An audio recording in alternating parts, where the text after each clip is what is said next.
Hello, everybody, and welcome to DHP, the Downhome Podcast. I'll be your host today, Farming 101.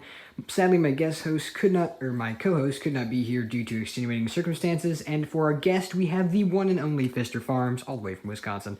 Let's get to it. And if you want to check out Pfister Farms' channel, as you should, I will leave the link in the description below. Alright, so today we're going to start with the hot topic, and that would be forgotten tractor brands. You want to name any that you got? We have, in real life, we got Minneapolis Marine. We used to have a couple Fords, and, well, that's about it. I know there's Wagner and Big Bud and Flat. Yep, the list I got was Cockshutt, Alice Chalmers, Oliver, Massey Harris, Caterpillar, Minneapolis Marine, Fordson, International Harvester, J.I. Case, White, and Waterloo Boy. The thing with Waterloo Boy is I wouldn't say forgotten because it plays such a big role in John Deere's history, but it's definitely not one that you see around too often anymore. Yeah. So on our farm, I just say Alice Chalmers and International Harvester would be what we have.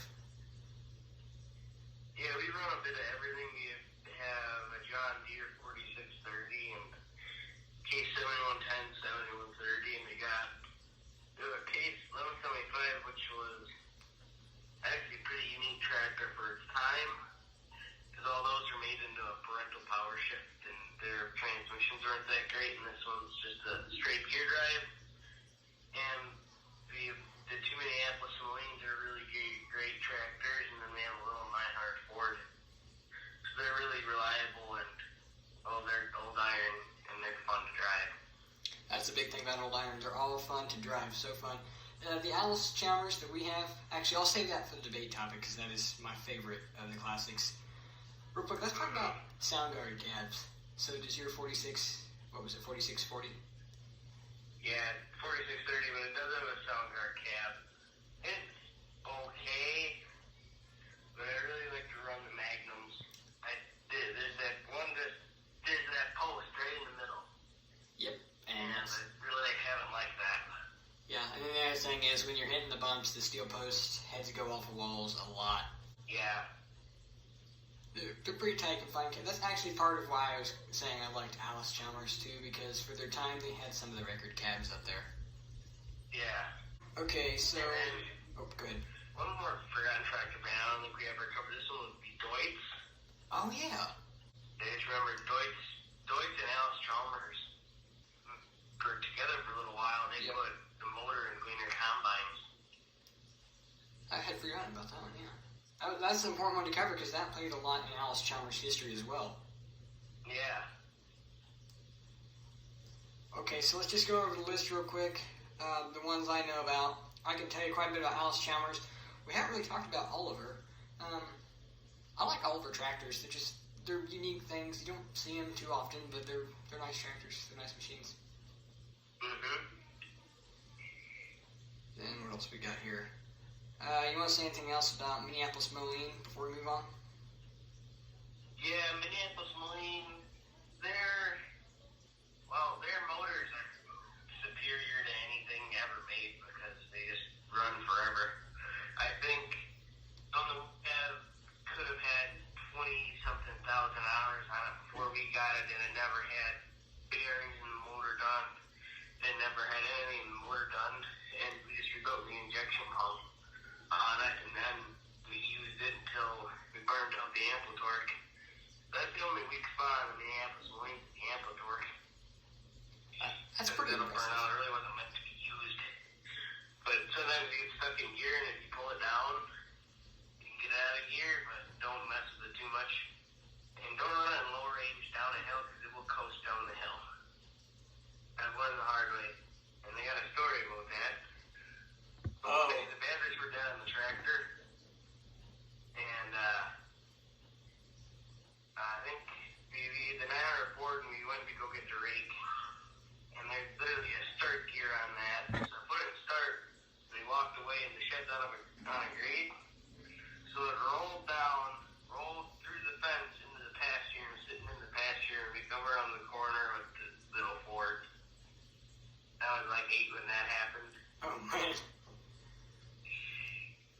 I've got a story too about actually just about steep hills, but I'll save that one for the end when we talk about stuff like that. So that's an interesting story. Mm-hmm. So I want to talk about white here for a second. One thing that a lot of people forget about is white tractors. I believe it was white GMC. Correct me if I'm wrong. I think it was white GMC. No, semis. We're just gonna call them white tractors for the purpose of it, I guess. But I liked those machines. They weren't around for too long. Eventually, AGCO bought it out. Then we had AGCO White for a little while. Those are the ones that most people remember, the AGCO Whites. And then, AGCO just bought out a little bit of everything. They're made of so many different companies. That's actually the entire thing I had on white. That was kind of underwhelming. Well, I suppose we should go on to our debate topic then, which was favorite classic or forgotten tractor. Yeah, I would have to be with the 670, the M670 Super that we have. And that's the one that rolled down the hill. The only weak point in that is the front axle. The pin keeps, it breaks well sometimes because it sits in weird spots with the feed mill on it and it vibrates. But that tractor is used a lot, and I think I actually need how to operate video on that one. And they're really straightforward and nice. It's really comfortable because you're sitting. Well, the 830 case would be the one you want to sit on all day long. But the 670 is the handiest and it has a lot more torque than the little 830 case. But they're supposed to be rated the same. But the 670 just doesn't blow any smoke and it's just louder. And I've got a straight pipe for it. That's the only reason I like it so much. And it looks really good. And I like the colors on it. So we jokingly call our 826 International Harvester Old Smoky because it cold starts in 9-degree weather and it will just, even if you're idle, it'll just sit there and smoke. I love that tractor. And then when you're standing up on it in the day too, you can stand up. There's no cab. It's kind of nice. Same time dangerous, no rocks or anything. But my favorite tractor, I'm going to have to go with the Alice Chalmers 8070 if we're not talking John Deere here. Because, I bleed green. But the 8070, Alice Chalmers had a motto, and that was cheap horsepower. And they definitely lived to that. Those tractors weren't really expensive, and the horsepower ratings on those things were pretty insane. 180 horse was the beast of its day when most tractors were in the 100, 110 horse range. And I think actually the D21 Alice Chalmers was the first to break the 100 horsepower mark, so they were definitely up there in horsepower. And then the other thing about it would be the cabs.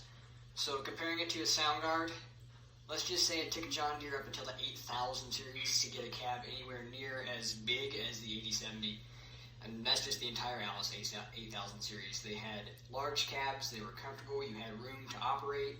Like I know when I'm riding it, I take, instead of having to sit sideways, there's a fender like halfway in the cab, so it's a really nice big seat. There's plenty of room for everything in there. It's just, the cabs in those things are my favorite part. I think that covers Alice. Do you have any other stories? Well, I got a good one. So, I think it was this past year, the old 46, we turned up the pump on it, or it idles and smokes too. So, it was idling, and we hooked it up to the chopper. So we chopped a couple loads. It's getting late at night. It's like 9 o'clock because my whole family works.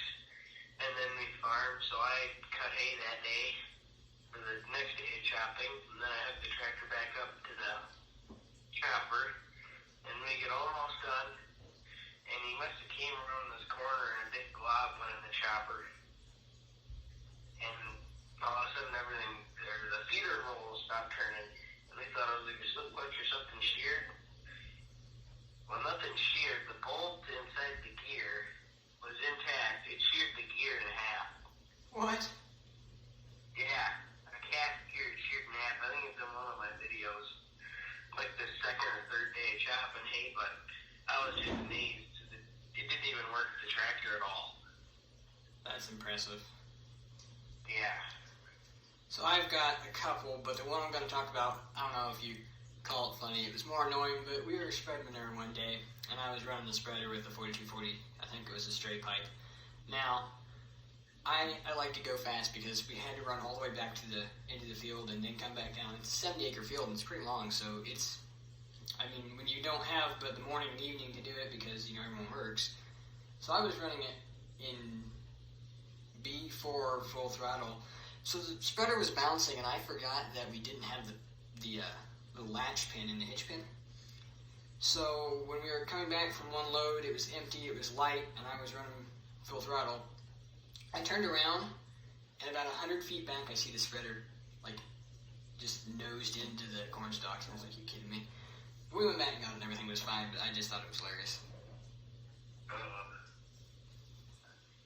Yeah, I've actually got another one about that. We were old left 75, and we were hauling manure, and we're hauling it out of our pit because we can't spread during the summer. So I'm hauling it out, doing loads, and my dad went back to the farm to go get something. And I really wasn't going fast. It was just weird because the pin popped out of the hitch, and I didn't notice. It was like 10, and I just wanted to get done, so I put it in high gear, and I rolled down the lane, and I looked back, when I get to the pile, the spreader's gone. And then I down even further, the drawbar gone too, so I'm like, oh boy. I wonder if Dad saw this. Here comes Dad. What happened? I don't know. I wasn't paying attention. Good thing the hydraulics come out of that tractor easy. Oh yeah, and because with ours, the PTO, it's in one of the videos that's going to be releasing on Monday when we were working on the spreader, but the PTO comes in half, otherwise I probably would have broken something more severely with that. Yeah. I forgot it did that. I looked back and saw the sheer PTO hanging off the track, and I was like, oh no. But it comes apart. Mm-hmm. So we also do hay back in our lagoon, and there's a hill that we didn't do for the longest time because it was steep. I do not like that hill, but we were raking on it one time, and the rake was on the verge of sliding. It never slid. We never failed. The tractor never tipped or anything. But I measured that hill at, like, what are you supposed to be? Not past 13 degrees in a tractor? Yeah, I think so. It was like 26. Holy moly. It's actually at our town lagoon. It all worked out fine. Nothing's happened yet. I just don't like that hill every hay season. I would do a video on it this summer, but the cameras don't do hills justice. No. So another thing, you and I were talking about drones, and I'm still trying to figure it out. I figure I'd say this so other people knew, but we're looking at a drone. It might be a little bit, but we're looking at one. Yeah, mine, it works pretty good, but I think, well, it works good, but it sometimes, when it's windy and stuff, it just ain't that great. It doesn't have the gimbal on it, but it works. So you can automatically control the camera on that one then, with the gimbal?